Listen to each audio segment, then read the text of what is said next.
Welcome to the S.E.M podcast. I'm your host, Zack Hewlett, and my co-host, Jack Bryce. And today we are joined by our friend, James McCabe. James, what part of Arizona are you calling from today? Gilbert, Arizona. Gilbert. Okay, nice. And are you from there originally, if I remember right? Yeah, born and raised here. And then they've just kind of set up shop, and this is home. Nice. Well, we're excited to catch up with you, man. Just for formatting reasons and to remind you, we'll start pre-mission and when you got your call, skip over that to post-mission life and what you've been up to from Scotland to now, and then we'll go back to the mission. So the floor is yours.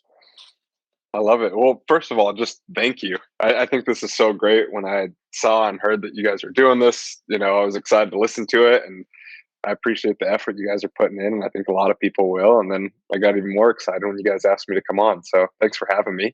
And I'm battling a little bit of a cold, so I apologize if I'm a little rough to hear. But yeah, listen, serving a mission was something I think I thought I was always going to do, but my parents were, really big on it, making it be my decision. And my dad was in the services and didn't get an opportunity to serve. It's kind of a unique scenario where there was, I believe, 8 members, and they only let 4 of them serve missions, and they did like a literal straw drawing to see who got to go. And so he always wished he could serve a mission, and he had always wanted that for us, and it was cool. I had a couple cool experiences, heading into my senior year where it was like, hey, listen, I'm going to do this. I think I want to go out and serve a mission, and yeah, that led to me starting my paperwork right around graduation time in 2005 for me, and ended up getting my call in October of 2005, and it was just a cool time. I tried to do it, under the radar without telling my parents, and kind of see if I can get them like questioning me to see, hey, are you going to do this? What's going on here? But our stake president was a good family friend, and it didn't last too long once I'd met with him. And yeah, it was great. I got the classic, hey, we forgot to send your papers in. And so when I got my call in October of 2005, it said that I was going to report in January of 2005, and my birthday was in December. My birthday's a week before Christmas. And, you kind of hope that maybe you're going to do a one Christmas mission or something like that when your birthday's right around that time, and you hear of stuff happening like that, but wasn't the case. And yeah, I got my call, and my friends had, I was kind of the younger of my friends, and they'd all gotten some pretty, what I thought was cool mission calls. I know South Africa and Brazil and all over South America and Taiwan and Korea, and so I felt like the pressure was on. I was like, here it comes, I'm going to Nebraska. It's happening.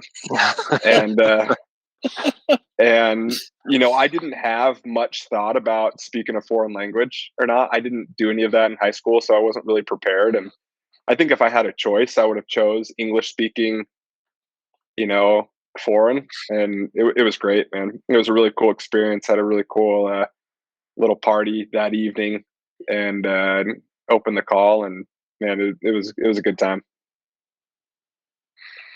Yeah. So that's leading up to the call. And then since, yeah, I got home in January of 2006.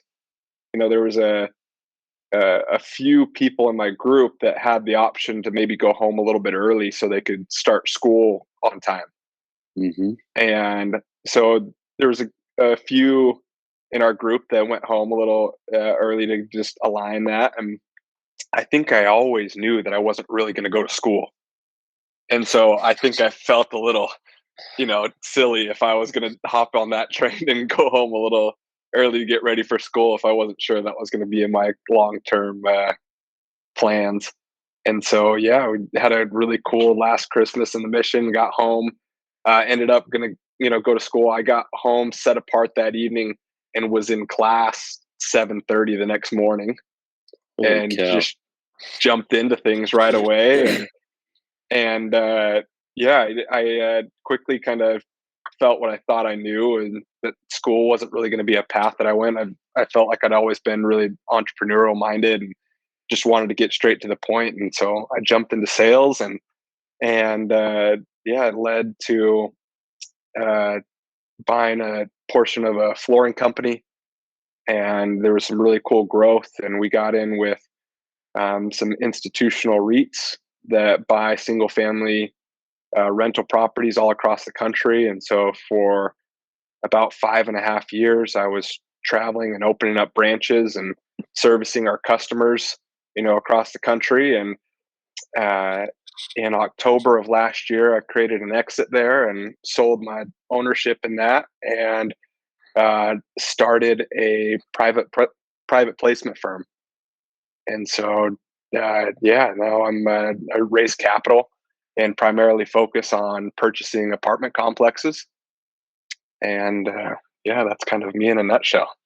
I've got married, and this will kind of tie back into some of my ties from the mission. But I got married. I had this goal, like, hey, listen, I had some plans. I didn't want to get married right away. I'd had a girlfriend write me the whole mission, and was a little nervous coming home, with some expectations on what that would be. And it was awesome. Like, we had a really cool, uh, time together. It was a really good support while I was gone. And we got home and decided, like, hey, listen, like, that was a really cool time in our lives, but it inevitably went our separate ways.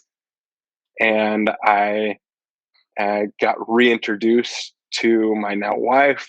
We ran into each other a couple times. We saw each other at a Suns game, and then we saw each other uh, just out and about within 10 days, and kind of felt like, hey, that probably is telling us something. And she went to high school with a few of my cousins, and we'd met once or twice in high school. And yeah, we started dating, and she was not a member when we met, and not a member of the church.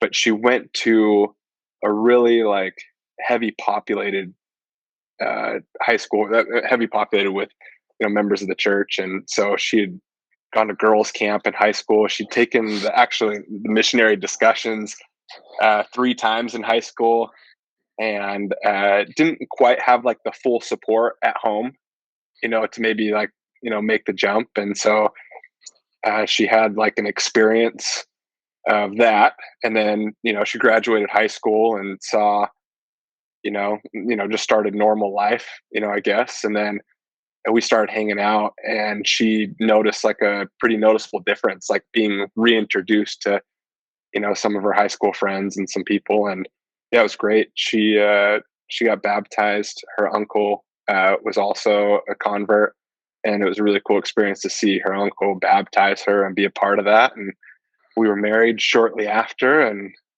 the rest is history. They were approaching our 12-year anniversary in just a couple months, and we've got 3 kids. I've got a 6-year-old daughter. Her name is Miller, and I've got a 4-year-old son. His name's Rome, and then our baby will turn 1 next week, and his name's Chance. And that's about us. I think we're done having kids. I think this is our crew, and yeah, we're just on to the next chapter of life. That's great. Well, sounds awesome. Sounds like you've been busy in many facets. Good for you. Yeah, thank you. So go back to the mission for us. Start at the MTC. Tell us about your experience there, and in advance of getting to Scotland, then just run from there. Yeah, I think it's a pretty common theme that like I wasn't aware of a missionary training center in England. So that was pretty cool to read and experience. I was excited about that. I had a nice, like, easy flight over there. And, I think a pretty standard sized group. We had 27 missionaries in our group there.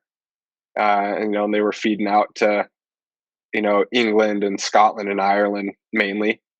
And 2 sisters in the group, and the rest were elders. And it was just great. Like, being from Arizona, the sunshine is a big part of our life, right? And we got over there, and it was just straight gloomy, for the whole 2 weeks we were there. And when you're going through that culture shock, I was kind of a picky eater going into it, different foods and that kind of stuff. I had an awesome companion. He's Danish. He actually ended up coming to serve in Scotland with us, and his name was Elder Jensen. And man, he was like, you talk about like meant to be. Like, he was such a good time. He made it so fun, and he was just like this ball of energy, and it was really cool. I had a fun experience. It was pretty short, right? Those 2 weeks kind of fly by, and it was really cool. We had some really cool teachers, and yeah, it was a good experience. Cool. So Jensen was your sunshine. Yeah, he's great. I'll tell him that right now. I hope he listens to this. Awesome. Yeah, and then right straight to Scotland from there. You hop on that train ride and head on over, and you had our typical experience of welcoming and those kind of things and meeting the trainers. And then I just remember I came out with another elder from Arizona. His name is Joe McLean. And at the end of the night, like, we left the mission home. Like, some people stayed in the mission home, and we went over to this like little bed and breakfast. And we're falling asleep in this room. We just looked at each other and I'm like, what are we doing? Like, where are we? And it was just the start. Like, it was just both kind of like, a high five from there. Like, hey, let's go do this and make the most of it. And it was kind of one of those pack, like, hey, I'll see you at the finish line. And, away we went, and it was really cool. I met my trainer there, and guys, I think we have some ties. I think my first area is going to, bring it back a little bit, but my trainer was Brent Littlefield, and my first area was Peterhead. It's the way to do it. Right. So obviously the best ones get trained in Peterhead. That's it. Yeah, man. Sorry, Jack. Or train in Peterhead, right? Or train. Okay, yeah, I like it. Right. Littlefield, that's great. Yeah, it was cool. How I remember, at least, and what I was told was, heading into one of the coldest winters they'd had in something like 15 years, and I'm gonna skip over Pratt's Hill because I have some pretty cool memories about Pratt's Hill, but they come a little bit later on in the mission. And so I'll circle back around to Pratt's Hill, but it was on the train ride. And how cool is that train ride, right? Like, you're heading straight up to Aberdeen, and you're just kind of in awe. And it was awesome. But man, I remember it was the last couple of days of January, and it was chilly. And met Elder Littlefield, and it was great. It was at that time. I don't remember the exact rules, but that something around driver's licenses expiring. And he kind of just threw me the keys and said, "Hey, welcome to Scotland." And off Sounds we familiar. were. Yeah. And so that was a pretty good time. So we straight from the the train station and headed down. And man, what a cool time! What a cool place! Our zone leaders were Elder Midgley and Elder Lineker. My district leader was Brian Barber, and man, it was just a fun group. Like, man, welcoming. If Midgley and Lineker, they just right away just made you feel like you were supposed to be there, and like, hey, let's do this and let's get after it. And I had some really cool memories and a really cool first part of my mission there. Great. Yeah. So as we said before I started recording, I left at the same time, right? So when I flew out of London, while you were on the train ride up, I flew out of London and it was snowing outside on the tarmac. And then I landed in Phoenix, direct from London to Phoenix. And the guys are unloading the baggage out there in shorts and T-shirts. And I'm like, it's good to be home, Oh, and of course, like, nothing I purchased in Arizona to keep me warm was compatible, like what I needed, right? Like, so I had to go and find a tweed jacket real quick and layer up and, and start that process. And it was like, I'll never forget, like, maybe a throwback name. You guys remember Bill Slater? Yeah. And, he told me, man, it's a lazy wind, it doesn't go around you, it goes through you. And so I was like, all right. Like, and then sure enough, man, I just remember sideways rain and snow and wind that you felt like you had to kind of walk sideways in. And and it was an awakening. I have a picture that I'll remember that, that 2-story flat that we had, right? Mhm. And the first sunshine I felt, and this was fast forwarding a little bit, but I didn't feel the sun for like nearly 4 months.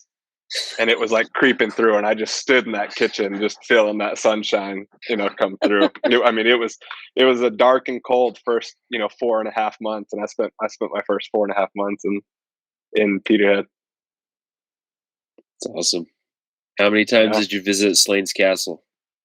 Oh, how cool is that place? I have maybe one of the things, like maybe one of the more dumb things I've ever done in my life was shimmy up to the top of one of the, I don't know if you want to call it a steeple or a chimney, but got Yeah. all the way up on top and have a picture of me standing up on top, and then was like, geez, how am I going to get down from here? And and I remember that wasn't one of the smartest things I've ever done, but it was just, the history is one of the greatest parts about that country, right? You're standing around buildings that are older than our country, and Yeah. you hear some of what was the inspiration for, if I remember correctly, like the author of Dracula spent some time around there and kind of got some inspiration around some of that. And we did some of our typical stuff, right? Played some games of sardines there and all that kind of stuff, and played around in district district P-Day kind of Yeah. gatherings and that kind of stuff. But Slane's was awesome.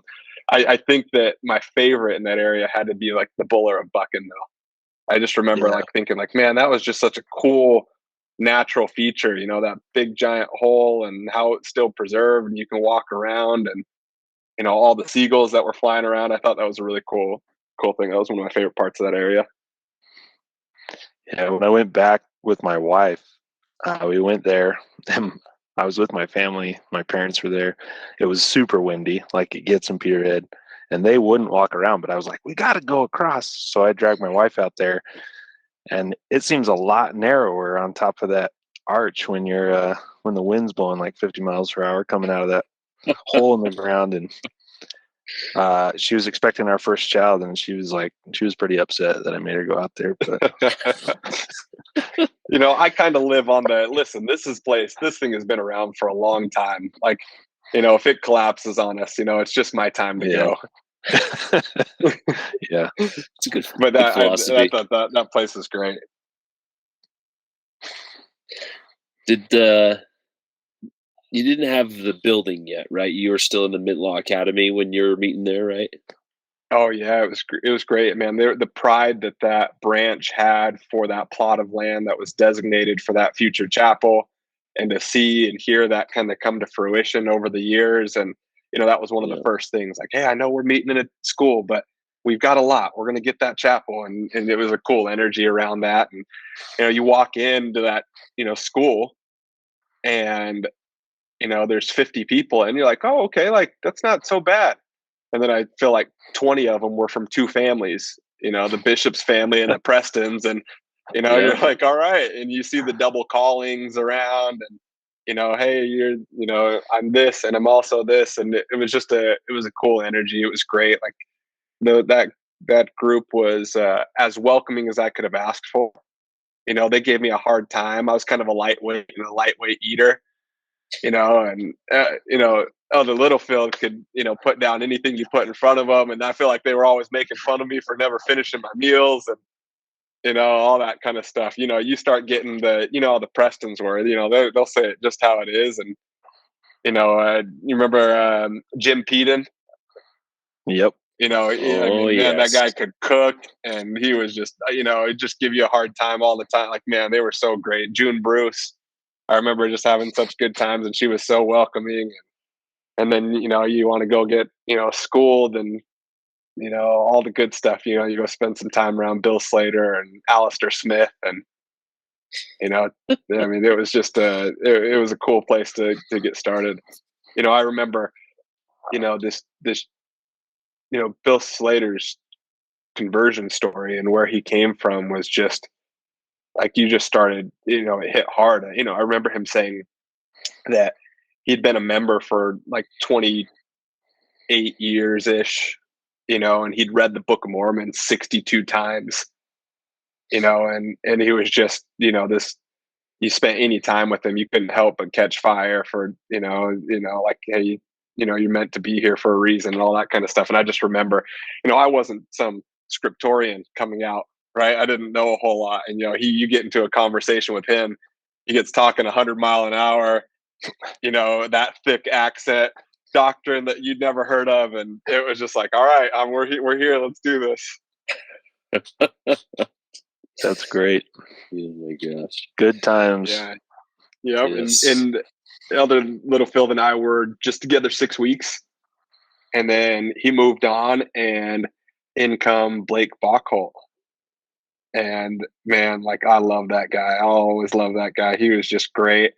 I feel like, that's where I started to learn how to teach. He was so meticulous in his planning and the way he could, share a message, whether it's on the spot, let alone give him some time to prep for it. And he just captivated an audience, and he was cool, man. He had, I liked a lot about him, and he was a clean guy. He could cook, and, he knew how to work, and it was man, I loved my time with Elder Bachholt. He was a good guy. He is a good guy. I haven't talked to him in a while. I need to catch up with him. Yes, indeed. Because you left, and then he trained Quinn. Yeah. We kind of had a circle around. My next companion, kind of fast forwarding, was Sean Bird. Oh yeah. And Sean Bird trained Bachholt, and then Bachholt trained Coford, and I had just left Bachholt to go to Bird, and it was kind of this cool little, circle around, but from there. But yeah, like there's some experiences in Peterhead that I'll never forget. I don't know if you remember the Curry family, but we got there, and you meet this family, and they're great and welcoming. And you think that they're members, right? All of them, like Heather's the first to church every Sunday and all this kind of stuff. And then you find out that she's not, and you're like, oh, well, let's fix that, right? Like, let's go ahead and take care of that, right? Get wet. And I remember I met her within the first week, and you kind of hear the story of what's going on. And I remember writing in my journal, like, hey, there's something special about, like, me meeting her. Like, maybe this is why I was called to Scotland. I don't know what happened, but, you fast forward, like, the things that I learned while spending time through her, I guess you could say, official conversion story, right? And, the things that she brought to our attention, and I'm a pretty straightforward guy. And it's like, Heather, so, what's going on? Why haven't you gotten baptized yet? You're as active as anyone in the stake. And she brought to our attention, like, hey, listen, I've never taken the missionary discussions, like, from start to finish, and it was like, are you sure? Like, I might call, Elder, or I should say, Jack and Zack, and be like, no, I'm pretty sure, like, everyone, we spend a lot of time with Heather. But she said from start to finish, like, basically it was like an assumption that, like, hey, I'm already a member. Like, let's go straight to why I should be baptized, why I should go baptized. And she just made like a simple request, like, hey, will you guys just treat me like I'm brand new? Like, just met you. And we went through that, and it was such a cool experience, and we'd get to like the baptism part, and she was like, well, I've never read the Book of Mormon.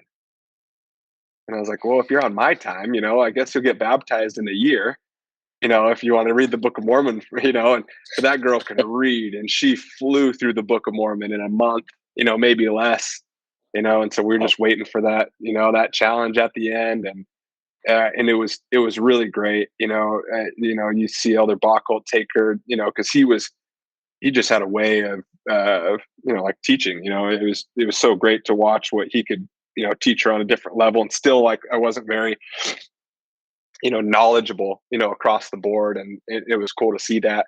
And, long story short, she basically said, like, hey, listen, I appreciate you guys inviting me. It needs to be my decision.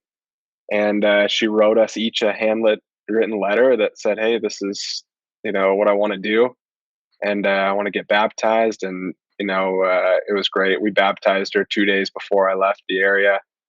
and Awesome. and it was one of the coolest experiences around, and it was great. Come full circle. She comes around again and later on while serving, up there, but it was great. You feel like some of those times where you feel like, all right, you're supposed to be somewhere. That's great. This is the first I've heard confirmed that she joined the church. So Yeah. So I hadn't great. even heard that while I was in the mission. That's amazing. Elder Bachholt kept that close to the vest. He probably didn't want to offend me. Yeah. And then that's 4.5 months in, and it's off to I get the call to air. And you know what? Someone I forgot in that time that you guys would know maybe a little better than me, but Doug Pullen was the traveling. I don't, if I remember correctly, there was like a position, like a traveling assistant, maybe. it was I think that's what it was called. Yeah, it was instituted occasionally, and generally it was an assistant, either like just before they were assistant or just after on their way out the mission. But yeah, we know Doug. We had some he came in just an awesome ball of energy. I learned a ton from him early on, and I was bummed that he was on his way out. When right when I got in. Yes, indeed. But yeah, heading to Ayrshire, and called to serve with Elder Sean Bird, and it was man, we had some good times. He was from Idaho, and he'd been in the area, Pocatello, Idaho, and he'd been in the area for a little bit, so he knew everybody and plugged us right in. And man, it was great. I love that guy. I haven't caught up with him for a while. This is going to remind me to reach out to some people and see how they're doing and see what's going on. Yeah, he's another one we need to get on. Yeah, he's great, man. He was just a my experience, my memory of him was just, hey, he just always made things fun. I just felt like I was always having a good time around, and whatever the situation was, it just was like, yeah, like that's what it is. Let's go. Let's get after it. And Air had just a huge impact on, I think my life and my time while serving there. That was a really cool time. I had a couple experiences that, it's just hard to forget. You make some lifelong friends in that area. And, I served in Air for, 8 months. And so I was there for a while and kind of made home. It was hard to leave, and we met some really great people and had some really great experiences there. I'm actually supposed to meet up and I don't know if you guys spent any time in Air or the surrounding areas, but Umberto and Angie Gilardi were just so awesome. They're just so great, and I feel like I could go 20 years without talking to Umberto and pick up right where you left off. And they were just so welcoming. He was newly called bishop at the time, and he was super instrumental in some of the things that happened there. And that was right at the transition of the Vriens. Their time coming to an end was right there, and so introduced the Fredericks, and it was just a cool time. I remember that a lot changed in the mission, right? And naturally so. Like, you're going to have leaders that are inspired to lead in a certain way and feel that their callings are, meant for, certain things. And I just remember that, the Fredericks came in and just preached my gospel, guns blazing, like, hey, we're going to do things. And as well as anyone that, we knocked a lot of doors. We did, going into my first 4.5 months, man, like I feel like I have calluses on the knuckles for the amount of doors you just knocked in. And if I remember, what do we call it, chapping and GQing, or the two phrases that were really popular. And we had a cool experience with Elder Bird and I actually were had the first baptism in the mission since the Fredericks had come in and started serving. And so they traveled down to come and be a part of that and see it. And it was really cool to get to know them. I listened to Elder Coford's or Quinn's podcast, and he touched base, but it was kind of a wild story for them. Like they had a son my age that left at the exact same time that I did. And so we spoke about that, like, hey, like you left right when our son did. And they had this plan to go serve a mission and get back right at the same time that their son did, as if they never left. And we had, I remember right, the summer hazes, I think were supposed to be our mission presidents. Like it got announced for a time, maybe like kind of quietly. And then I think it was medical reasons that they couldn't. And, Frederick's got a little bit of a curveball thrown their way and, double the length of their service time and came on over to Scotland. It was cool to kind of see that, they were, I think they were still in a little bit of awe that, that's what had happened, but, they hit the ground running, and it was cool to get to know them. Yeah, they were very good people in the time that I was there. Obviously, the hardest thing for some of us older hats was having served such a long period of time with President and Sister Vriens, and then to kind of take on a transition that maybe wasn't what was meant for us, but we were just part of that adjustment period. Jack didn't have to deal with that. He had the reins the whole time. So, but it was an interesting time in the mission because they came in July of 2006, and I still maybe had June or July, around there, somewhere in there, and I still had a quarter of my mission left. I had 6 months left, and so I didn't really know what to expect. At the time, I wasn't in leadership, and I must have said something that President Frederickson liked, and ended up being in leadership the rest of my mission, and it was great. I enjoyed serving with them, and they were wonderful people. Yeah, just kind of like he was the kind of the strong stoic type, and my experiences were a little different. The mission changed quite a bit. I just think that when leadership takes over, and it was cool to be a part of it because I have enough of a memory, roughly 5 months that I had with the Vriens, and then, like I said, so maybe like the inverse side of you, Zach, where I had 3/4 of my mission roughly left with the Fredericks, and it was cool to experience both and to be a part of both and to kind of, in a sense, feel like almost two separate missions, because what took place over the next 18 months was, it was night and day, and I felt really, lucky to be a part of it, and it was a really cool time to see him kind of, get his feet wet and see him evolve from going to being a senior couple to mission presidents to, implement some of that stuff. It was great. Yeah, absolutely. There's a guy in that Ayrshire Ward named George Sharkey.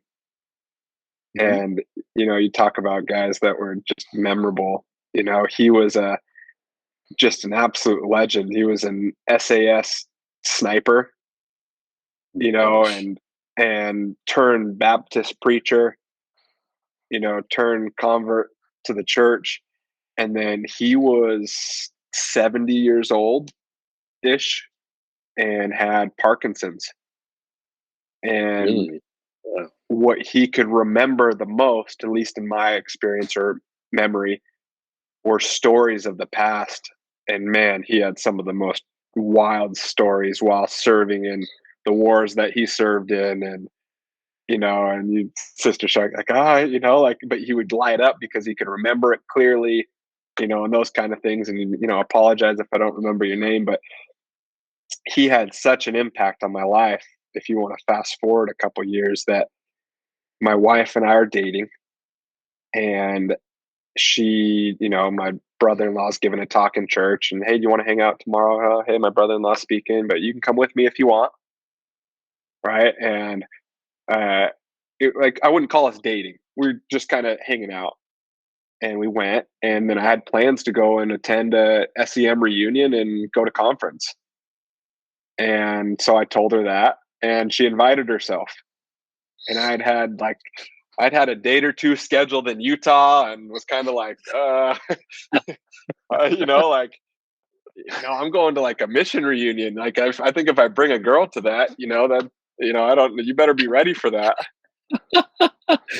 And Yeah. she just didn't like even balk at it. She's like, no, yeah, I'm in. And I was like, well, you're in. I didn't invite you, but I'm glad you're in. All right, let's go, And so we did the drive. It was cool. We really got to know each other. You hit that 12-hour drive from Utah, and we get there, and we want to go to conference, and we meet up with the Gilardies and the Sharkies. They're in town. They kind of, a group of members of the ward traveled over to attend conference together. Well, the way, at least how I remember it, is that they prioritize foreigners and give them really good tickets. Like really up close. Hey, if you're going to travel across the world to come, we're going to make sure you put up in the nosebleeds. And it was the Saturday afternoon session, and the Gilardies were, hey, we'll see you after. And the Sharky said, hey, why don't you take our tickets? We were like, no. And Georgia said, hey, listen, I've had a long day. The traveling's still there. I need to go get some rest. Why don't you go and do that? And we walk into the conference center, and we're looking to see like where we're walking down. And I mean, it is close. We're right there with the families of, all the general authorities. And Les Cairns pops out, and Les Cairns is this really proper, well-spoken, man. And it was good to see him. We catch up. His son, I believe, had served in the States and had brought him back to attend. And we're walking down, and he's like, hey, who is this? Right? She's getting that the whole weekend. Oh, who are you? And he gets wind in some way, shape, or form that she's not a member of the church. And he grabs her hand, and in what would seem like a very forward way, but it just wasn't, bore his testimony about what she was about to experience and who she was in the presence of. Tears in all of our eyes. And that was just like a huge, huge part of her conversion story, was this group from Ayrshire, the Sharkies giving us that ticket, randomly running into Les Cairns, the Gilardies right there, to be a part of it. And then, we had a journal, and I just handed it to her and said, hey, why don't you just write down whatever you're feeling? And that's something we'll forever be grateful for. So the air will always have a pretty special place, for our family. Gives me chills. Yeah. It's really cool. Yeah. Forever indebted to that group, and that, I had a really special experience with a guy named Chris Reed that we met there. He was close with the Colburns, which was like a Brazilian, originally, Brazilian family that was just a really great part and really cool family. And, you just make a lifelong friend, and his conversion story was pretty great. He'd had a hard time. I remember, at that point, if I fast forward a little bit, that Elder Bird was getting ready to go home. So he left from Air. That was his last companion. So his family came and picked him up. And then I got asked to train Elder David Harrison from Utah. Mm-hmm. And we had just had this great time with, it was cool because it was the largest group that had come into Scotland in about 5 years. And so there was 15 new missionaries come in.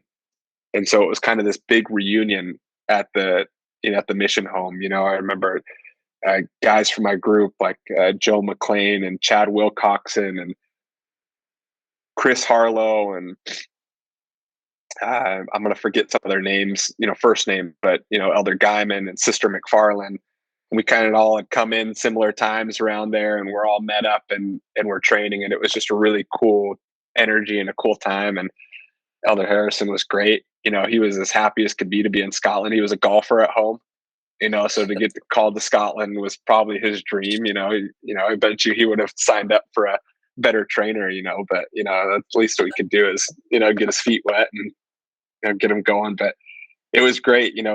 Chris Reed called and talked to Elder Harrison and I for maybe 2 hours. He'd come across some literature that, let's just call it different than what we were teaching. Mm-hmm. And he was pretty shook up about it. And we were just so bummed. Like, we just felt like he was meant to be, make some of these choices in his life. We hang up, we spend some time, we say a prayer together, and we go out and work. Like, hey, we can't sulk about this. Like, he's going to be okay. What's meant to happen will happen. And we drive, and like the fourth door we knock on, Chris answers the door. And we'd never been to his home. We'd always taught him in the Colburns' home. And, it was just like, he looked at us and we're like, hey, who gave you my address? And we're like, hey, I promise you that, we're here. And it was a pretty cool experience to go through that. But Chris is still a friend. He's actually expecting a little boy this upcoming weekend. His wife is due, and he's been great to stay in contact with over the years. And so Aaron was awesome. Elder Harris and I weren't together like overly long, but what I do remember, and Zack, you might remember, one of our cool things we got to do is head into Edinburgh and go to the military tattoo. Yep. I think that if I could schedule a time to take my family back, if they're still doing that, I think that would be a cool thing to experience. I think Scotland that time of year is pretty beautiful to see, but I remember that was a pretty cool experience to have. I mean, I if I remember correctly, the entire mission come and be a part of that. Yeah, I think they split it up right between a couple of nights, but yeah, the whole mission definitely got to see it every year. It was really cool. Yeah, and that had to be right around. I mean, I don't know. You might have even been gone by that point. Mid to late August. No, I was there. Yeah, that would have been maybe your last transfer, probably right around that time. You and we actually aligned pretty closely because I was January of 05 to January of 07. Oh, okay, all right. So when you talked about getting to Peterhead the last week of January, I was like, yeah, that's exactly what happened to me. Yeah, you've been there. Yes, indeed. But yeah, Elder Harrison was just awesome. If I had one regret, I enjoy golf quite a bit these days, but I'd never played before going to Scotland. And so I get asked all the time, like, oh, you live in Scotland? Hey, did you go, did you play any of this? I was like, no, I'd never played golf before I went on my mission, and he was pretty great of knowing the courses and, wanting to go see stuff. So he was, I couldn't have asked for a better person to train. He was a good time. Love it. And then insert Aaron Briggs. Oh yeah. And Aaron Briggs was my last companion in air, and there were some pretty cool things that happened around that time. He was just a little ahead of me, about 6 months ahead of me in our service, and I was asked to be the district leader at that time, and we had Elder McConkey and Elder Martin were our zone leaders.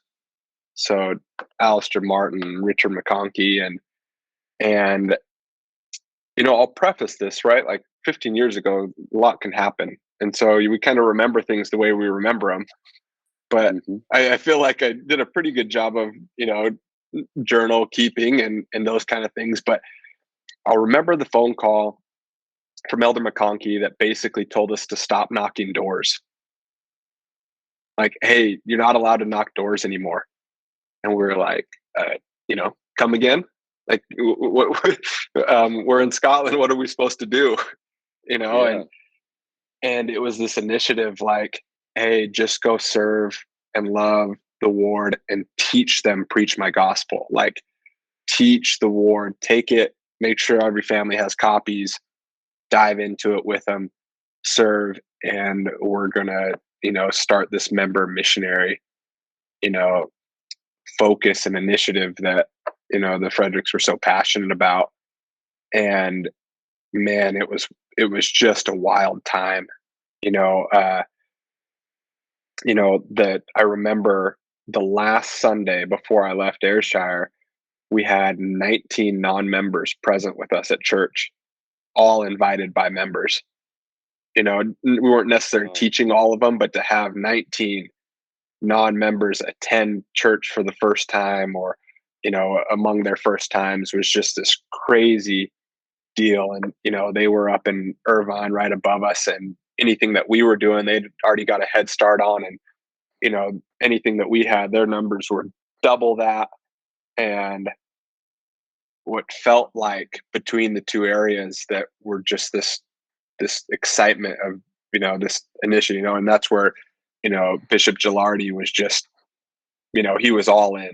We had a stake president, I'll forget his name, but his last name was Yates, and he was up in the Irvine ward, and those two were just as on board as anything, and were so supportive. And the ward mission leaders that they called were just awesome. Like it was a really cool time and a really weird transition, right? You talk about a separate, mission almost was, we didn't knock on a door unless it was like arriving to an appointment early, and it was like, hey, let's, go knock for 15 minutes or something like that, before, a dinner appointment. And it was something pretty great to be a part of. And then personally, if you're just studying and teaching, preaching my gospel all the time, you feel like you start to get the hang of what you're talking about. And it was a really fun time, in the mission. So yeah, it was great.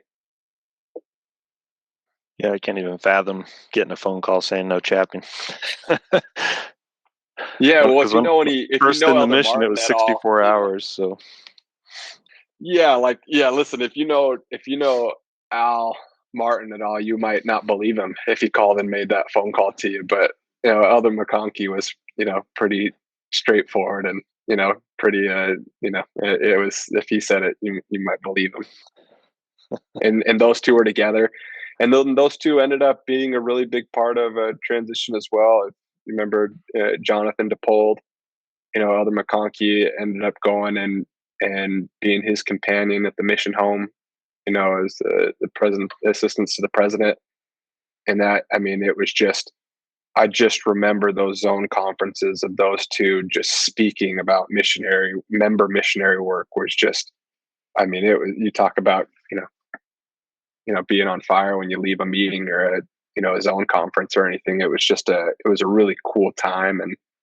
And yeah, that was kind of the end of my, I mean, go back and touch on one thing. When Chris Reed eventually got baptized, we had 70 people attend, his baptism, which was just, like the fire, people coming down, like just to show support out of Irvine. And then obviously, like, if there's a lot of interaction with members and their non-member friends, it's like, hey, there's a baptism, you should come. And I just remember President Yates and, conducting at that meeting, and, Bishop Gilardi's message. It was a fun time to be around there.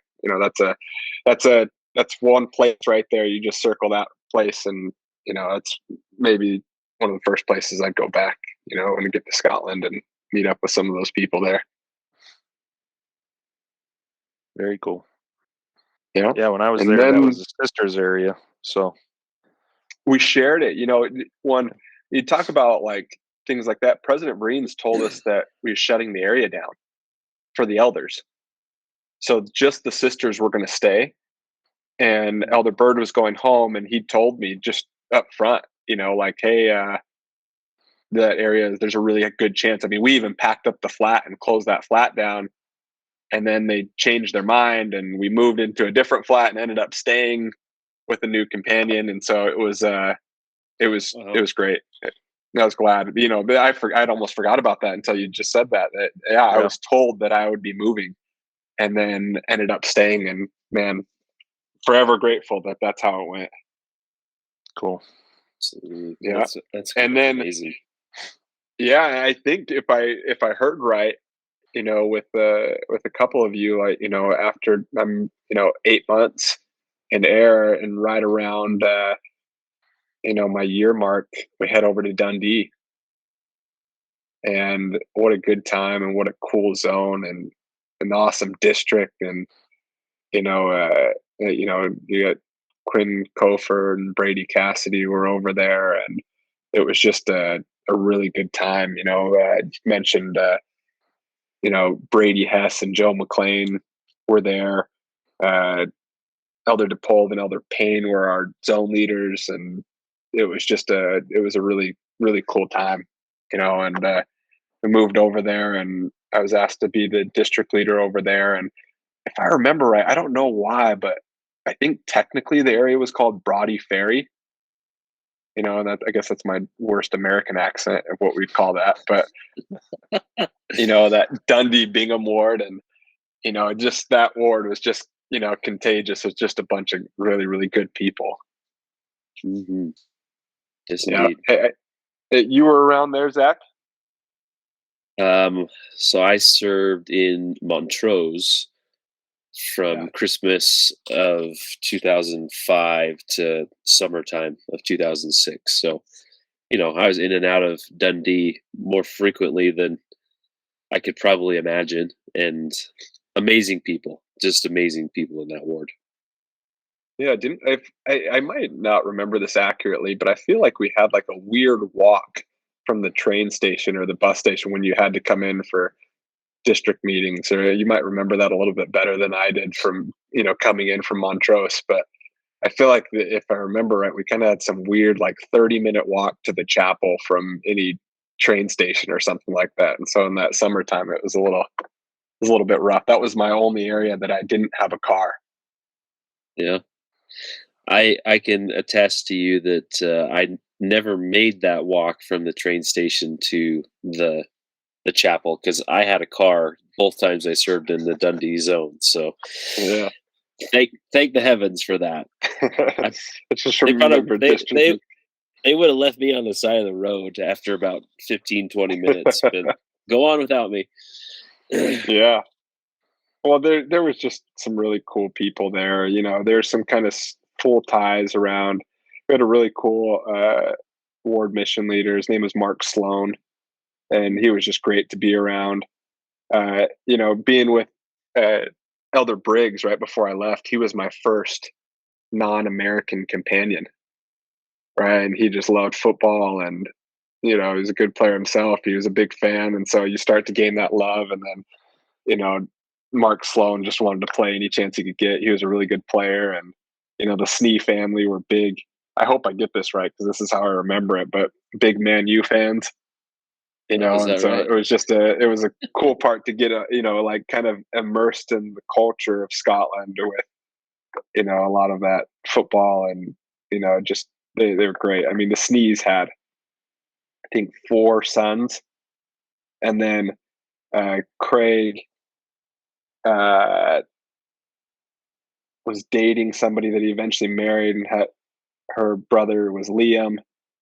And so it was just kind of this group of guys that if we ever needed splits or a joint teach or something, it was just really easy to call. Just reach out to the S.E.Ms, and he was the bishop at the time, and Right. and we'd have that, and their support was great, and it was a really good time. And I remember like right around that time, it was January of 07, Elder Dallin H. Oakes came to the mission, and that was a pretty cool time to kind of be around. And some cool things started happening. The Fredericks had been there roughly 9 months, and I remember this conversation that I had with President Frederick, that he'd waited for this time. He wanted to kind of get his feet wet, so to speak. Or if I remember, his verbiage was that we wanted to earn it, the right to fast. And we had the first of a mission-wide fast, for help with this member missionary work initiative.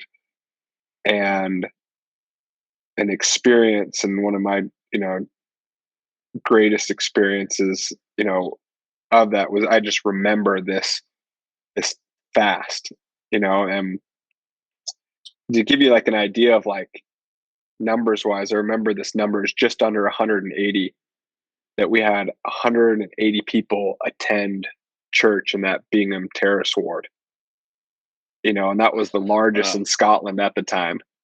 And so to think like, man, 180, growing up where we grew up, that would feel like, the 4th of July weekend at home or something like that, or no one's at church. And, Yeah. and, Family congregation.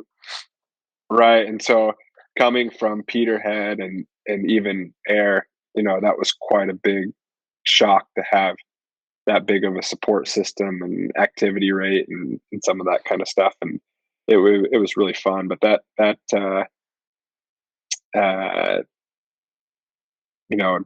time of that kind of mission wide fast, we started to see some of that stuff that was happening in Irvine, and Ayrshire was really spreading across Scotland. And, it was time. And Zack, if you remember right, if you were, I'm guessing you probably headed up to Aberdeen right about that point, and we're up there, and you remember some of that. January of 07, I had gone home, so I was you were out.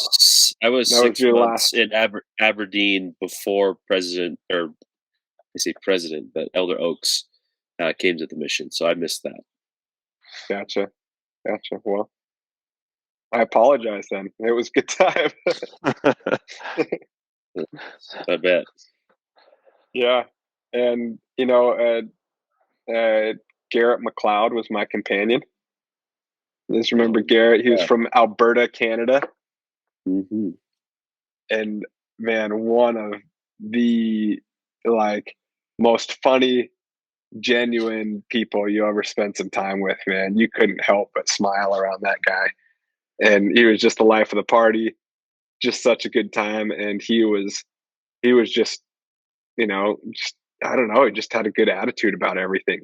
Like he was just up for whatever was coming that day. And, just I really appreciated kind of this even kill about him. And, he was fun to be around. I was bummed. We only had 6 weeks together, and I wasn't in Dundee long. It was then there, and then I headed up to Aberdeen.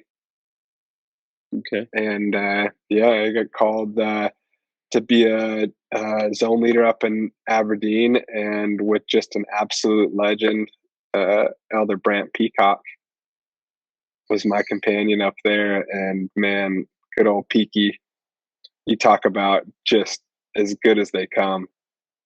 Man, what a great guy. I'm forever grateful for that time spent with that guy. He came from a kind of a history background. He might get mad at me if I don't remember this accurately, but I believe his father was an actual history teacher. And so his knowledge and the way he remembered things, and it was great. And then obviously just as approachable of a person as you could ever meet, genuine. Like it was just, I learned so much from that guy. And what a good time. And it was really, really fun, a really fun time to be around. And he was great. Yeah, we spoke to him just the other night. So did you? His episode will come out just before yours. But I'm excited to hear that. Well, we had a pretty memorable time together. There was someone that we met,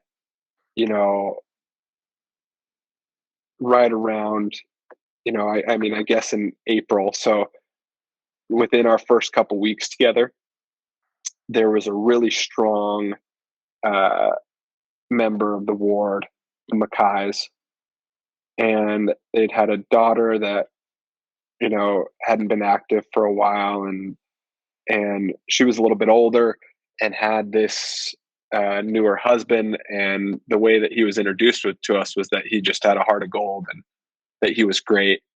And if you spent any time around Duncan, he'd dive into everything. It was essentially like Duncan had just already started teaching him. And it was like, we spent time with him. Hey, who could we introduce to you? And it was like, well, I've got a son-in-law and you guys need to meet him.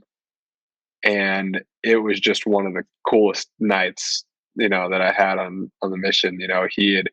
We'd went, and his questions were just so great. Obviously having his father-in-law be a part of it and be there was, amazing.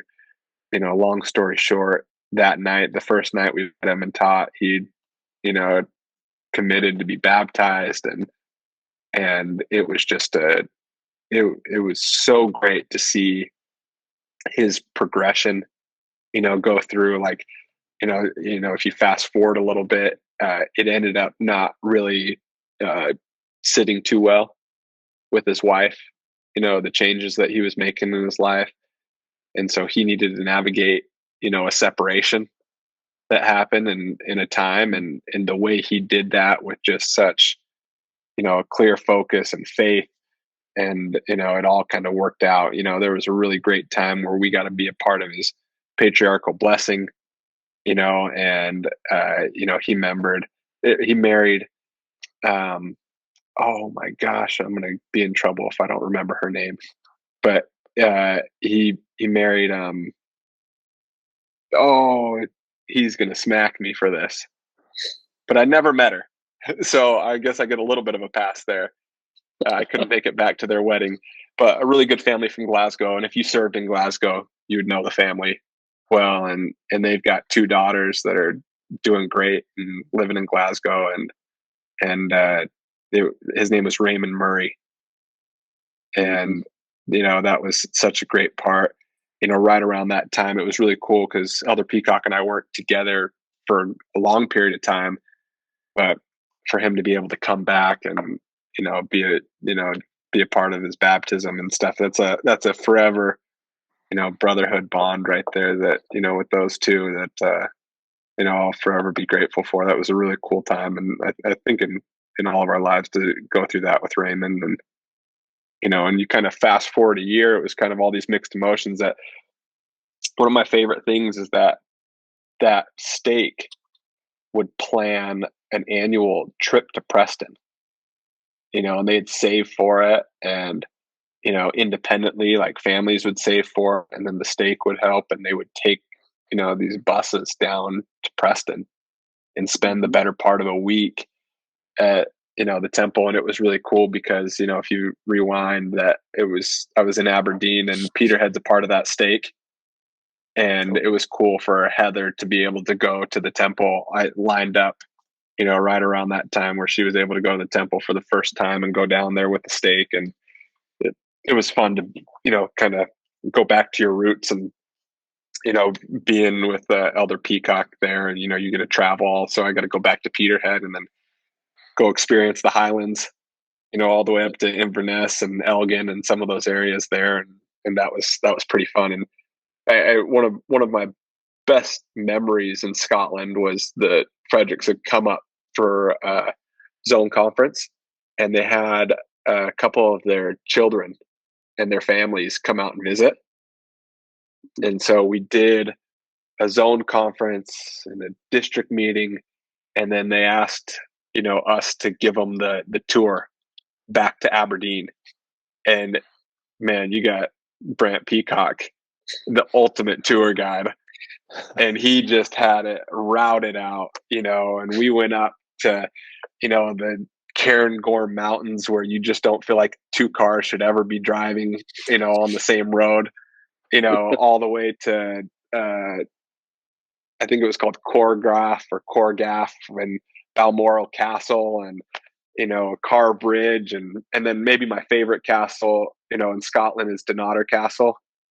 So to take them, I think it's pronounced Dunnottar, something along those lines. But, to take them and experience, like you talk about, like a memory, he was just so dialed in. Like you talk about, he was just in his element, showing them everything, the history. This is the Queen's summer home. This is going through all of it. That was a really good time. That if I could hire him to take us back on that same exact route, I think I could recruit quite a group to come back and have a heck of a day. Like, yeah, I'll be the first to sign up for that list.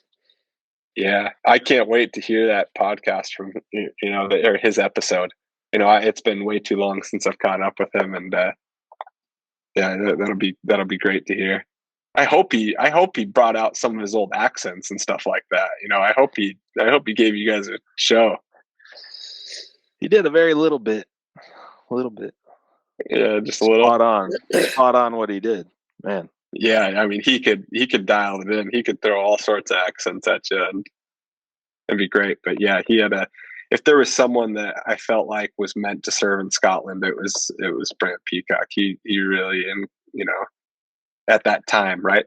That's something to preface, is that all my memories that I have are at a certain time in our lives, right? Mhm. Like, social media allow us to keep up with things, and that people have gone kind of their separate ways and might have certain paths that they've gone down, and some might be the same and some might be different. Some might have different belief systems these days, and it's like, man, I don't care about any of that. Like, for a time we were brothers in Scotland, brothers and sisters in Scotland, and we had some good times together.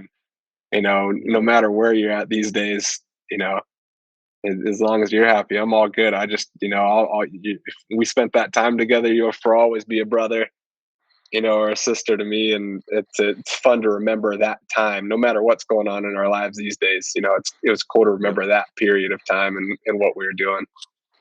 That's definitely a part of what we're trying to promote with this effort, to get people on and remember that time, because it is a fraternity, a brotherhood, for sure. Yeah, such a good time. Well, you were up, Zach, you were up in Aberdeen. I mean, you remember, well, maybe not quite remember because we weren't in their ward, but the Gilmores. Oh my gosh, the Gilmores are my favorite people in the entire world. Oh man! So I know. Bethany actually lived in Arizona, and so we've been able to stay in good contact. And Yeah.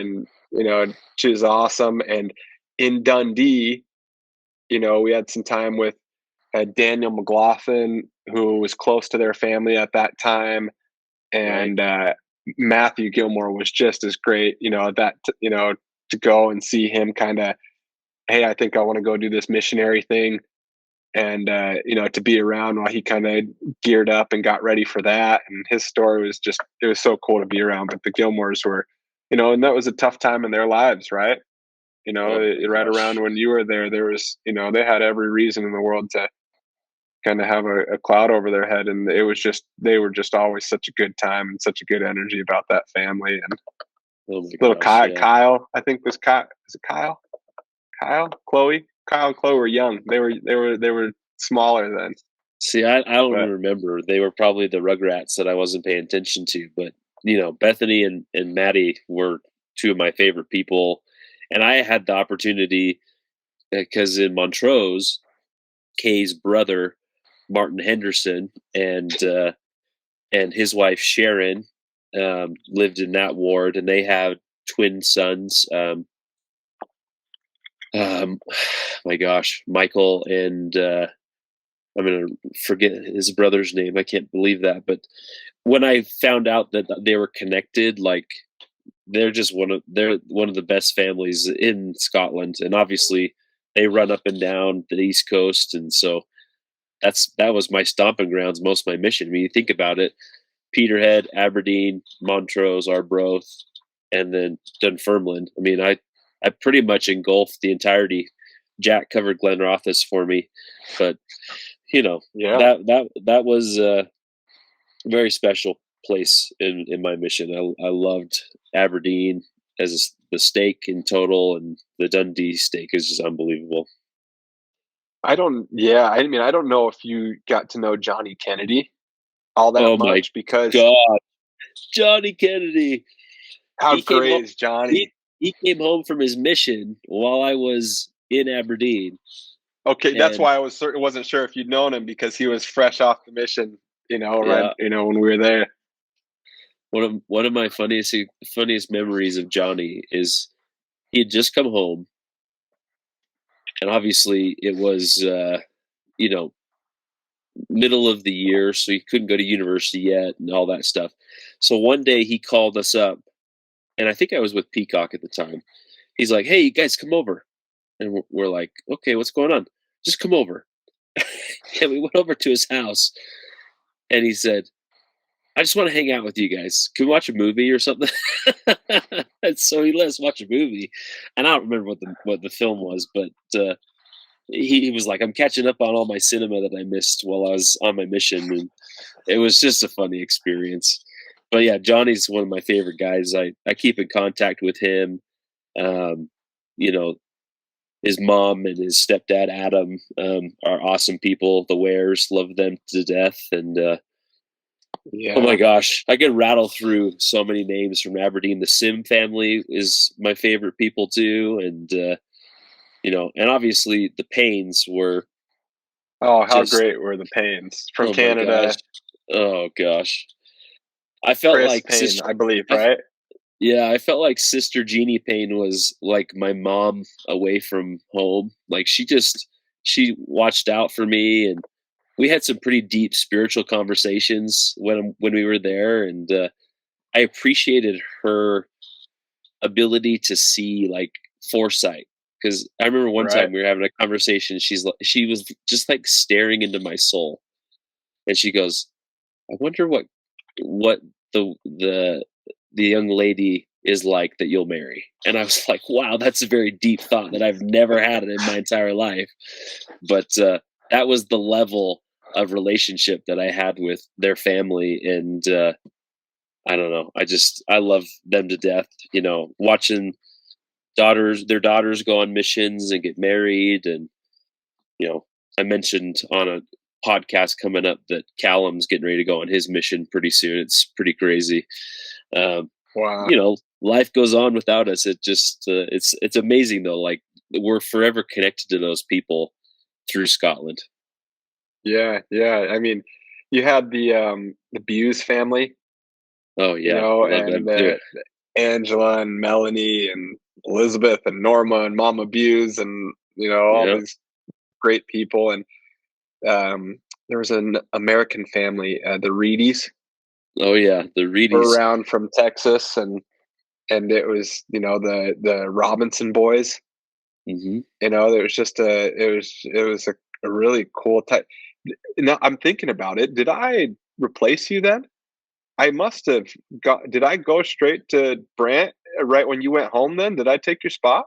Well, the fact that we just talked to Peacock helps me jog the memory, but he had Elder O'Brien for 6 weeks before you came in. So Gotcha. And then Elder Peacock, O'Brien must have gone up to the office with yes. Elder McConkey, I'm guessing, and then I came through. Yep. So Gotcha. there was a Okay. six week gap between you and I in Aberdeen. All right.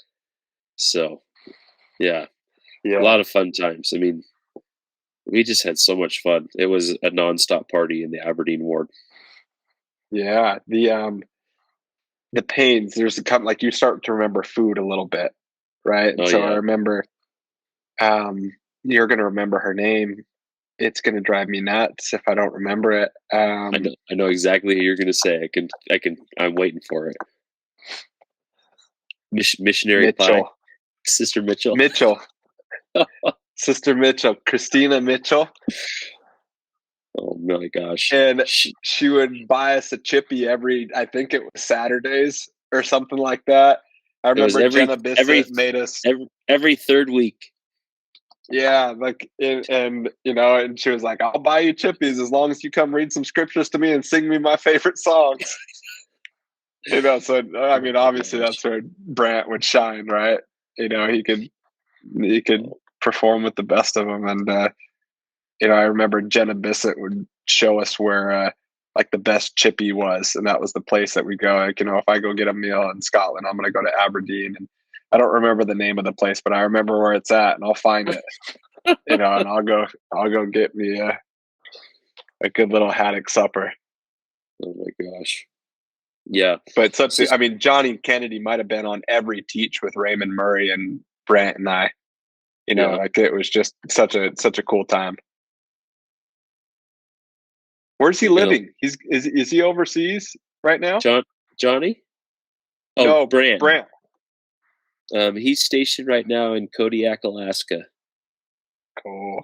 But So- Good for him. he's scheduled to move This is anytime now. this is a picture that'll make you smile because there's some missionary pie for you.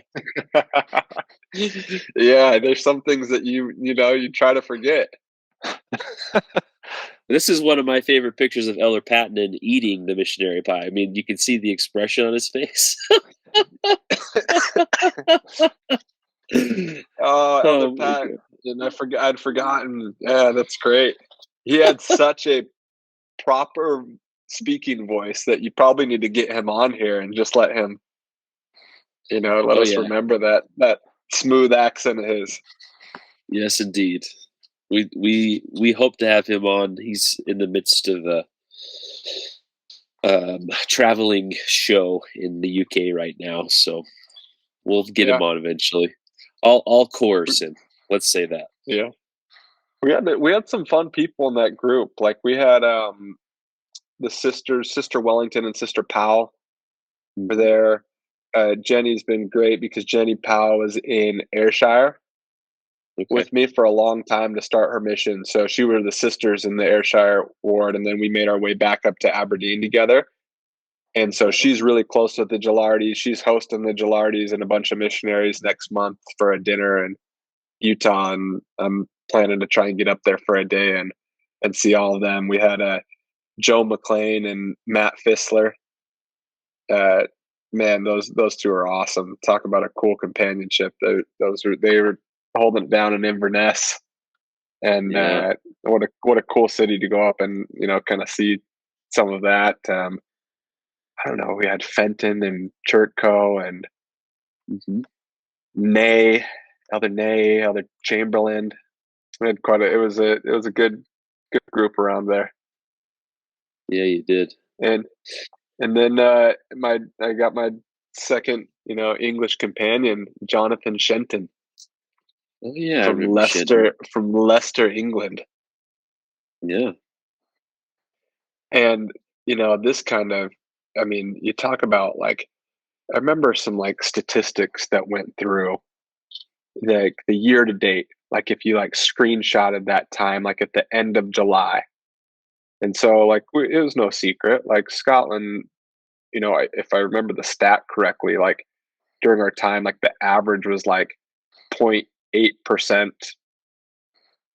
baptisms per missionary per year or something. The stat was just low, and you hear, I remember in Quinn's, episode that he talked about his brother in South America and just having different experiences, Yeah. And in 2005, year to date, end of July, there were been 69 baptisms in Scotland.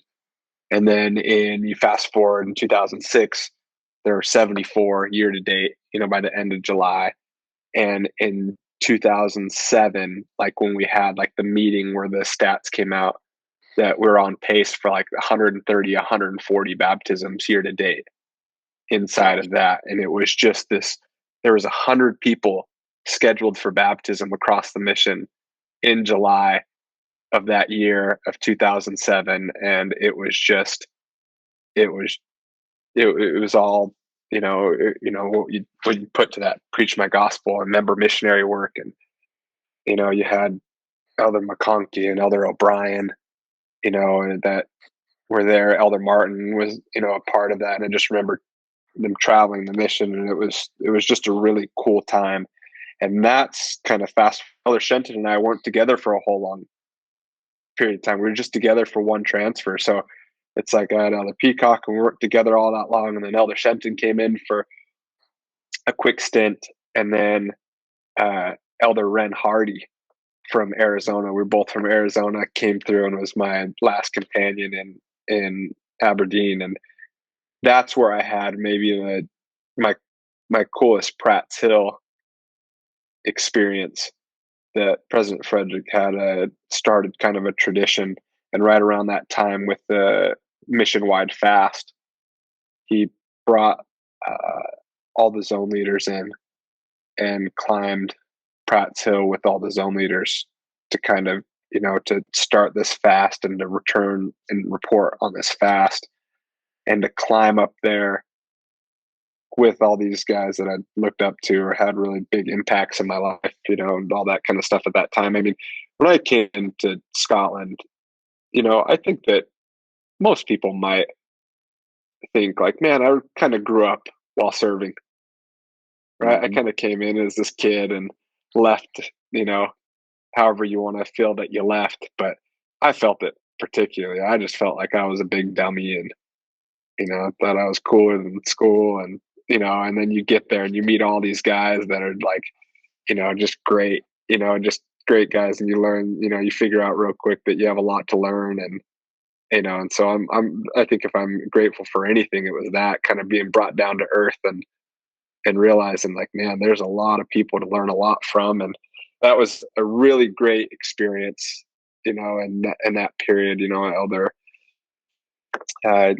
you know, if you remember, you know, Jonathan DePaul and McConkey and O'Brien and Martin, you know, I just remember those zone conferences had such a lasting impressions. But that was probably my favorite Pratt Hill experience, was going up with that group of people and hearing, you know, and it was kind of, at least right, my memory, how I recall that or how it occurred for me was that you saw the Fredericks come full circle on like, this is why that curveball was thrown our way. Like we were meant to come and, you know, be a part of this and, you know, here for a reason and that kind of stuff. But that was one of my favorite times in Scotland, was climbing up Pratt Hill. You know, I was, I don't know, 18 months into the mission at that point. And so it was as a group, you know, it was something kind of bigger than ourselves independently, that return and reporting individually. We went up there as a group, and it was just, you go up there and all you could think about was the, you know, those families that we spoke about and the impact they were having, you know, the Gilardis and the Sharkies and the Cairns and the, you know, the Gilmores and the Bews and Johnny Kennedy. You're thinking of all these people that are just, you know, just having this big impact. It was great. Something I'll be grateful for. And then Ren, that's a brother for life right there, man.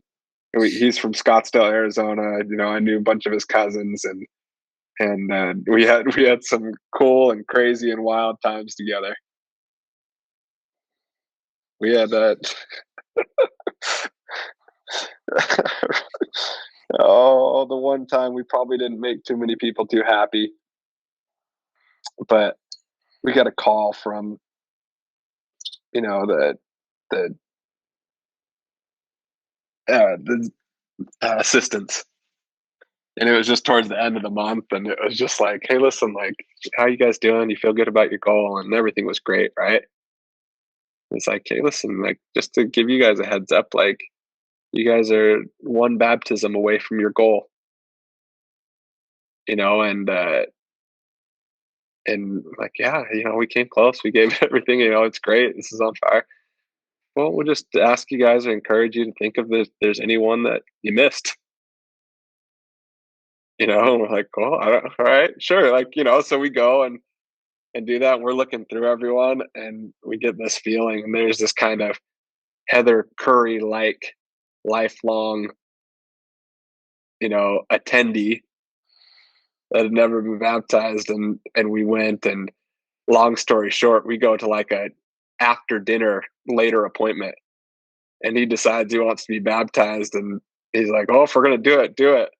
You know, we called the sisters, and the sisters drove, and we had like a 9 p.m. baptism with the stake presidency came and that kind of thing. And they're like, no one kind of believed, like, are you kidding me? George is going to do it. Like, what is happening here? Like, and I just remember Elder Hardy was just like that kind of person, you know?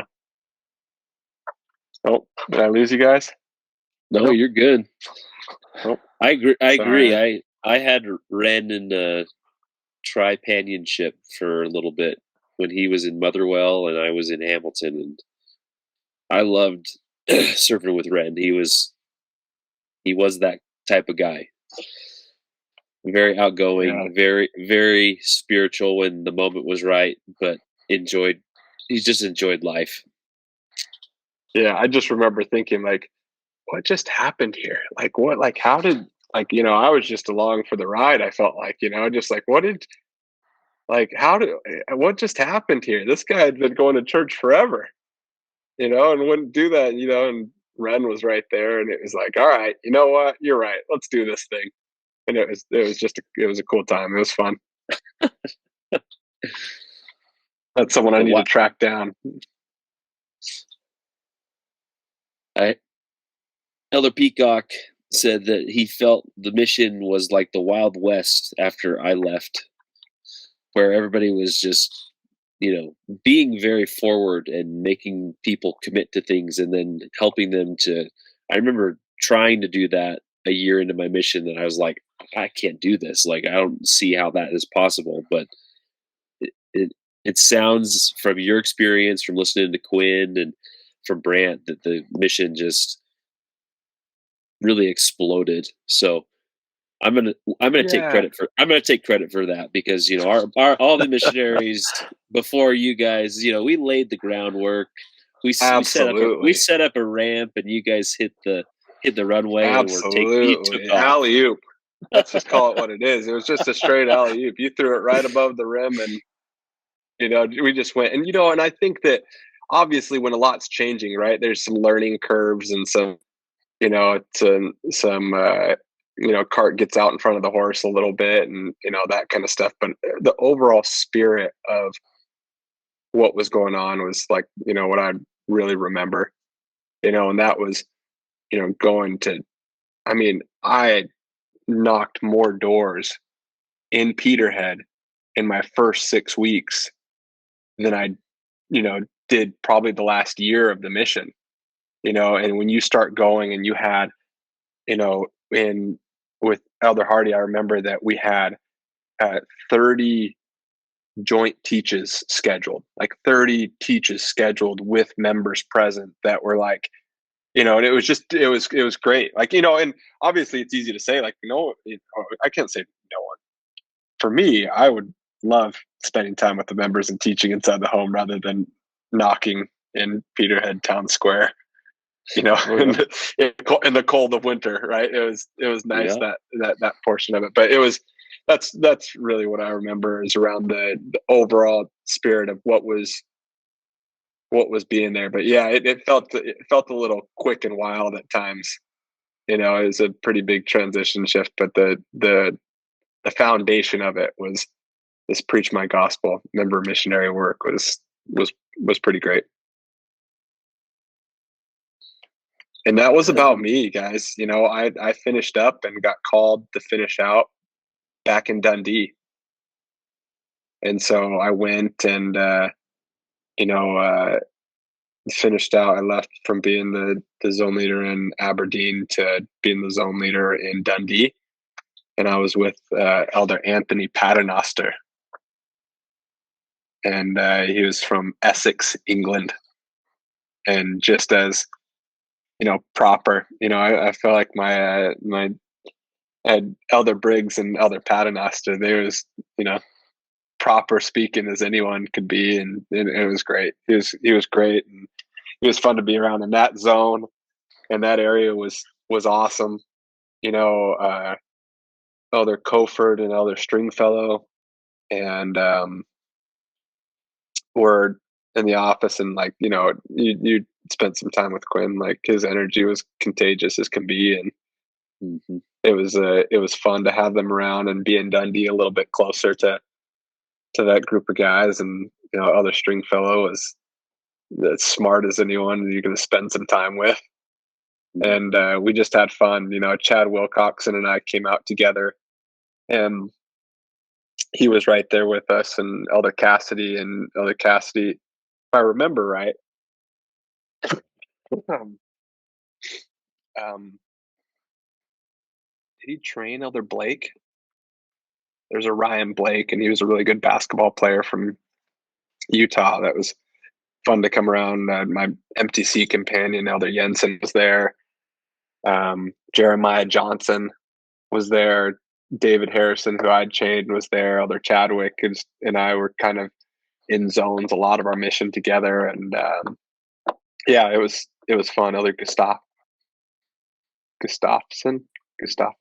I'm gonna mispronounce his last name.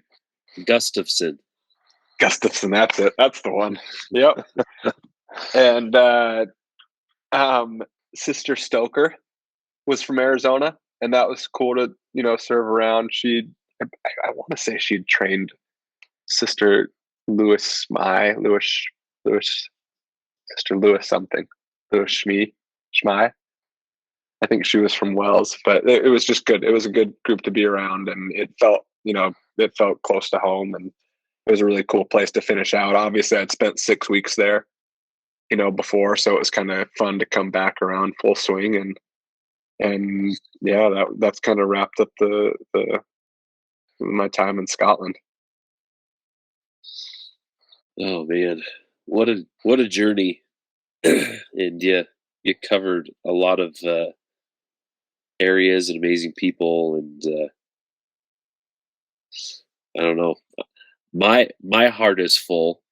It's kind of interesting. Like our paths were pretty similar as far as where we started and towards the end where you ended up. But I don't know. That's one of my favorite things about all the conversations we're having right now with missionaries is that all of us have something in common, right? At least more likely than not. Like you're similar to me. I never served in the Edinburgh stake my entire mission, and Yeah, there's some missionaries that never left the Edinburgh zone in the mission, right. and I can't imagine what that even looks like. I was only in Edinburgh for you know training a missionary, zone leader conferences, and then going to the tattoo, and then start and finish the mission. Like I wasn't in Edinburgh at all. So you and I kind of had a similar experience, which is really fun to go over together. Yeah, I kind of just touched foot in Glasgow like one day, like in passing and walked through like city center. If I remember right, like I remember when Elder Hess, who I was pretty close to, he came out similar times that he got called that. If I remember right, is it like East Kilbride? That was a pretty rough area. Yeah. I'm like, all right, buddy, good luck. I hope to see you on the other side. But yeah, like just Glasgow and Edinburgh. I just never really served there. I only had those four. I only had 4 areas. And 10 companions, and yeah, it was. I kind of made home wherever I went. Yeah, I love it. Well, as we're wrapping up this awesome conversation, is there anyone else that you can think of as far as missionaries you're served around, besides companions that you'd like us to hopefully get on here in the future? Call them out, shout them out, because my guess is you're going to share this with them, and they want to hear their names as much as you want to shout them out. Yeah, listen, you'd have a really good time. You need to get Alistair Martin on here. Yeah, I see him. He actually messaged me today. The company that he's with has an annual stateside, retreat meeting type deal, and we get to golf together when he comes stateside, and we try and meet up when he's there. And so I'd love to hear from him. He's from Sheffield, England, and it'd be great. You need to get Richard McConkey on here. He's living on the East Coast, and have a good time with him. And what else do you need to hear from? Man, I could list so many people. We've got those guys scheduled together in a couple of weeks. Yeah, that's really fitting for me. Like I would love to. That's that time and air with them and being my zone leaders, and that call. I'll never forget that phone call from them. Stop knocking doors. And it was awesome. Those two, to have them as a partnership, is very fitting. You guys, it's been really cool. You need to get Brady Hess on here, and Chad Wilcoxon would be a good time. You need to get someone, which is a shame that I haven't talked to in a long time. Joe McLean. He actually has my kilt. So if you guys do get him on here, just ask him if I could have my kilt back. That would be awesome. Come on, he's just down the road in Tucson. Go get it. I know. I want to say it's at his mom's house. They borrowed it for something, and I was out of state, and I just forgot. I completely forgot. I remember it about once a year, and still never got it. He's just Yeah. telling you it's at his mom's house. I'm sure he still has it. Right. Wears it every day. We But, have talked yeah, we have talked to Brady Hess. He will be on in the future. I have not been able to get in touch with Chad Wilcoxon. I served around him for a brief stint in the mission, and I love that guy. But he has I'll track him down if you need any There you help. go. I'll corner him for you. He probably saw my message. He's like, "Who the heck is Zack Hewlett?" Yeah, not true. Maybe. You don't forget. Oh man, We give him a hard time for it, but yeah, it sounds like you guys have some, some great people. It was cool to hear from Quinn, and it'd be cool to hear from John O'Brien and Brad Stringfellow and some of those guys that were a big part of my last days in Scotland, and yeah, it's great. I look forward to hearing who you guys track down and who you get to hop on. I appreciate you guys. I feel like I took up way too much of your time, but I'm grateful for the trip down memory lane. It's a really good time to a good experience. And like I said, like that's something that will never change. I don't care where you're at right now, and wherever you are is, if you're happy, man, that's you guys, we share something pretty great. And there's, we cover a span of a couple of years where we went through it together, whatever that is. And that's something I'll always be grateful for. And, yeah, it's just good. I hope everyone's doing well, and, look forward to hear who you guys track down. absolutely. Well, and as you know, it's brothers and sisters in Scotland like yourself that are integral in us continuing to connect with people. We still are in the infancy of this, and the scope of it is pretty unbelievable. But I know that you'll help us track down those that you're more in contact with, and your words, your episode will be integral in that as well. Because I mean, you shared so many names and memories that all those people will hear from you and go, "Man, it's good to hear his voice." And I think I should check in on him, or vice versa. Who knows? Just this is all about. Yeah, what a time to do a podcast when I lost my voice 2 days ago. I thought about reaching out to you guys, but I felt no. I was excited. I was excited to talk to you guys, and seriously, can't thank you enough, Jack. It was cool to officially meet you. I know we passed by someone that's a little bit younger that I actually see quite a bit and know is. Speaking of high fives and passing by, his name's Johnny Kuhn. He's from Arizona. We grew up in the same stake and literally high fived on the way out. I left the jacket in the mission home for him that, I didn't think I'd ever need again going back to Arizona, and said, "You're going to need this, buddy." They're coming there, but someone to come to mind. He's great. He'd be great to have on. Yeah, that would be interesting to hear his experience from 08 to 2010. Yeah. That seems like a far-flung idea for those of us who are older than yourself, James. You be careful, and this thing's going to span out over 10 years if you don't want to be careful. Oh, you have no idea. I do not doubt that one bit. Yeah. Well, I look forward to it. I haven't heard much of at the time, the reunion in Utah was pretty great. That took place annually. It would be great to, and I think this would be a pretty good step in getting people out and about and getting some people together. But it would be pretty great to see everyone if, and I hope that this evolves into that. I hope you guys round everyone up. We'll do our best. We're the shepherds. I'll take it. You just tell me where to show up. All right, James. Well, we love you. Thank you again for your time, brother, and we will certainly talk soon. Appreciate you guys. Thanks. Love you guys. All right. Love you. Good night. Bye.